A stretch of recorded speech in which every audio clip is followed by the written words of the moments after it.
총평 시간입니다. 유명한 사람의 글이나 평론을 소개하는데 오늘 유명한 사람은 중앙일보의 유상철 기자인데요. 중국 연구소장입니다. 중국 문제의 전문가인데 제목이요. 미국이 중국 대토벌 나섰다. 일단 그대로 읽어드립니다. 우크라이나 전쟁이 터졌을 때 시진핑 중국 국가주석에게 외교안보 자문 역할을 하는 정윤텐 홍콩 중문대 글로벌 및 당내 중국 고등연구원 원장은 중국이 전략적 기회를 맞게 됐다고 봤다. 우크라이나 사태로 유럽에서 인도 태평양으로 힘을 옮기는 미국의 발걸음이 늦춰질 것이란 이유에서였다. 미국의 대중 압박이 악화하며 중국은 숨쉴 공간을 갖게 된다는 뜻이다. 러시아의 우크라이나 침공이 넉 달 가까이 이어지고 있는데 현재 상황은 과연 정 원장의 예측대로 흘러가고 있는 걸까? 미국의 대중 압박이 줄어들기는커녕 마치 대토벌에 나선 듯 종합 위협이 가해지고 있다는 중국 싱크탱크의 분석 결과가 나와 주목된다.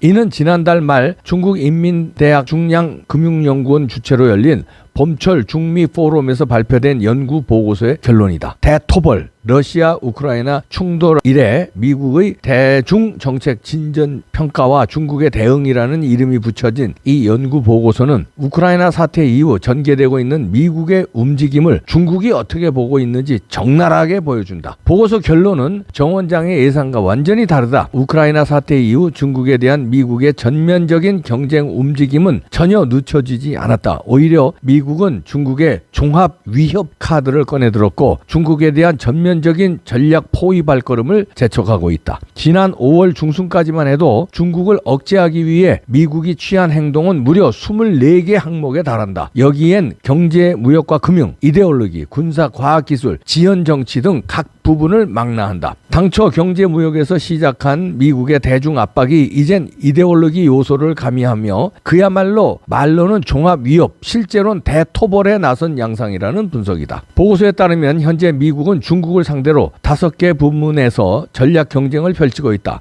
첫 번째로 미국은 중국을 포위하는 인도태평양 경제무역 그룹 구축에 박차를 가하는 중이다. 인도태평양 경제 프레임워크 IPEF를 출범시키고 한일과 함께 반도체 동맹을 건설하면서 중국엔 러시아와의 교역을 끊으라고 압박하고 있다는 것이다. 두 번째는 금융을 통한 중국 기업 압박이다. 미국에 상장된 중국 개념주 250여 개 가운데 절반이 넘는 128개가 6차례에 걸쳐 상장 폐지 임시 명단에 오른 게 그 대표적인 예다. 자본시장을 통한 중국 기업 때리기가 이루어지고 있다는 분석이다. 미국의 대중 압박 세 번째는 이데올로기 분야다. 이른바 자유와 인권, 민주 등 가치관 외교를 내세우며 중국을 무차별 공격 중이다. 러시아가 우크라이나 침공 전 중국에 먼저 통보했다. 중국이 러시아에 군사적 지원을 하려 한다. 오늘의 우크라이나는 내일의 대만이다 등 온갖 소문을 흘리며 중국의 이미지를 깎아내리고 있다는 거다. 네 번째는 살라미 전술로 대만 문제에서 중국을 도발하고 있다. 대만에 대한 무기 판매 수위가 계속 올라가고 대만을 중국의 일부분으로 인정하던 미 국무원 홈페이지 내용이 사라지는 등 대만 문제에서 중국을 계속 흔들고 있다는 분석이다. 미국의 대중 압박 다섯 번째는 군사 과학기술 영역이다. 중국 반도체 산업을 억제하고 인공지능과 정보통신 분야에서의 중국 봉쇄, 중국 군사 과학기술 분야의 인재 양성 제한 등 중국의 군사적 강화로 이어질 수 있는 과학기술 견제가 부단히 이루어지고 있다. 그 결과 앞으로 미중 간엔 세 가지 힘겨루기 가능성이 있다. 첫 번째는 고강도 힘겨루기로 미중이 전면적인 군사 대결로 나아가는 것이다. 여기엔 인터넷 전쟁, 대만이나 남중국해 등에서의 무력 충돌, 우주 전쟁, 핵 전쟁, 중국 지도부의 권위를 깎아내려 중국 사회의 단결을 해치는 인지전 등이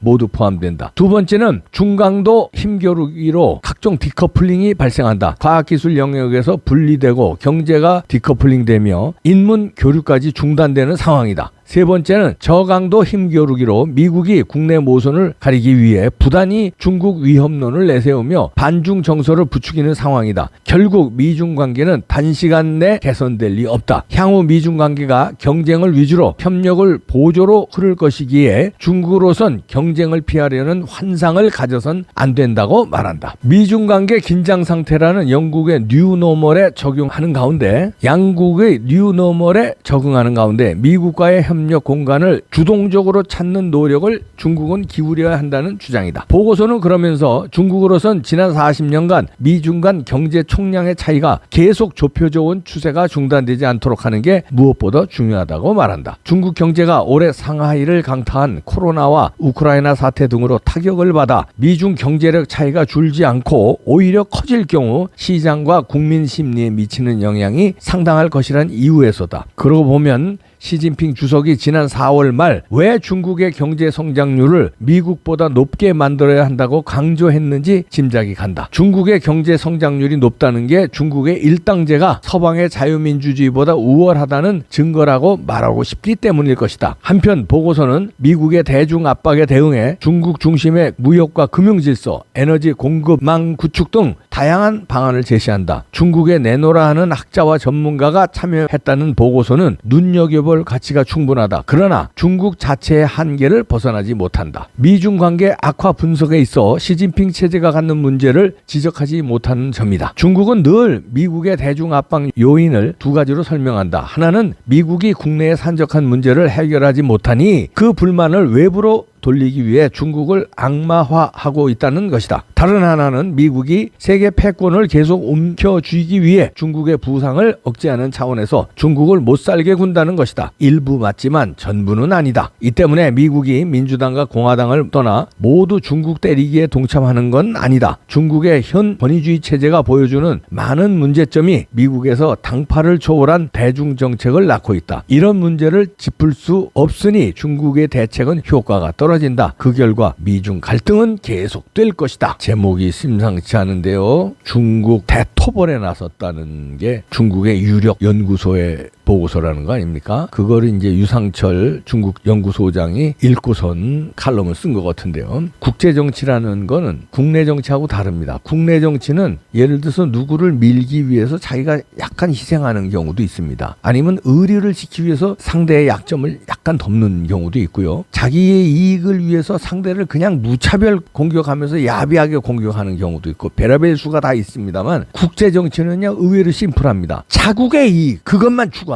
대한민국의 국제정치는 대한민국의 이익만을 추구해요. 이게 정상적인 국제정치입니다. 이게 아니면 스파이예요. 근데 우리는 스파이 같은 정치를 가끔 해왔는데 미국은 그럴 리가 없죠. 그러다가는 페이트리엇 액트 다시 말해서 애국법에 걸려서요 감옥에 있어요. 페이트리엇 액트가 굉장히 셉니다. 그런 면에서 중국을 너무 커올랐거든요. 경제력이 지금 엄청 커지고 있는데 순하게 꼬리를 내리고 있어도 중국을 때려야 돼요. 미국 입장에서. 왜? 패권국을 유지해야 되니까. 순하게 있는 게 아니라 시진핑은 막 대들죠. 걸핏하면 미국을 능가한다고 말하죠. 이러니까 빨리 그 속도를 단축시켜서 빨리 중국을 봉쇄해야 돼요. 중국 대토벌에 나서야 된다. 이거는 바이든이 됐건 트럼프가 됐건 어떤 사람이 대통령이 됐건 마찬가지입니다. 미국의 시계의 초점은 중국 봉쇄에 있고 중국 대토벌에 있습니다. 왜냐하면 미국 국제정치는 자국의 이익을 생각하기 때문입니다. 자국의 이익의 가장 큰 이익은 뭐예요? 패권국을 유지하는 거예요. 근데 패권국에 도전하는 세력을 가만둘 수 있겠습니까? 절대 안 되죠. 누가 대통령이 되든 이미 중국의 국력은 커버렸기 때문에 미국으로선 손을 봐야 됩니다. 핑계거리를 시진핑이 너무 잘 주고 있어요. 미국 국민들한테 동의를 얻기가 쉽습니다. 중국 봉쇄하는데 동시다발적으로 봉쇄에 들어갔잖아요. 이게 자칫하면 여론에 막힐 수가 있거든요. 굳이 위험을 감수하면서 왜 중국 봉쇄에 들어가느냐? 부정적인 여론이 있을 수 있습니다. 그런데 시진핑이가 그 부정적인 여론조차도 희석시켜줬어요. 왜냐하면 미국에 맞짱 뜬다고 저렇게 정책적 대포를 쏴대고 있으니까 미국의 입장에서는 국민들도 저거 시진핑 저거 안 되겠다. 저거 우리한테 완전히 도전하네 저거. 그럼 공산주의가 민주주의한테 도전하면 안 되지. 이게 국민들 스스로 느끼고 있다는 거예요. 그러니까 바이든의 미국 봉쇄 정책이 여론의 지지를 받는 거예요.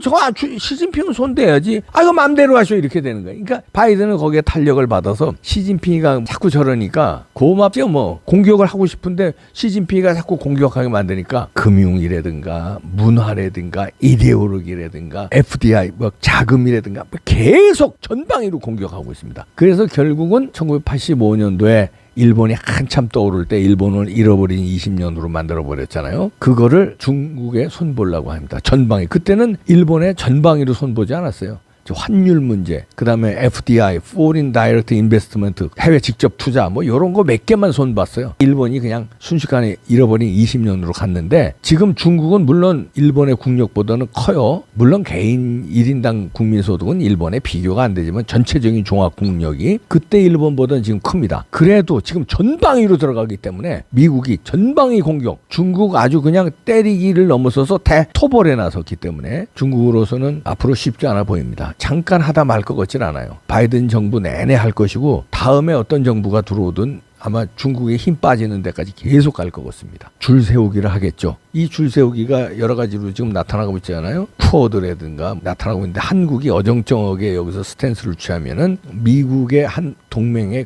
금이 갑니다. 미국 동맹을 미국과 영국 동맹 수준, 미국과 일본 동맹 수준으로 갈 때 우리가 경제적 이득도 있고요. 안보는 물론이고요. 북한 그럼 신경 안 써도 되고요. 북한 핵도 까불지 못합니다. 미국의 동맹 강화해야 할 때입니다. 그리고 미국이 중국을 때려서 중국이 잃어버린 20년으로 가게 우리도 넌지시 도와야 할 때입니다. 대토벌에 나섰습니다. 시진핑 너무 까불었어. 잠자는 사자 코털 뽑았는데 사자가 움직이기 시작했습니다. 우리도 잘 살펴야 됩니다.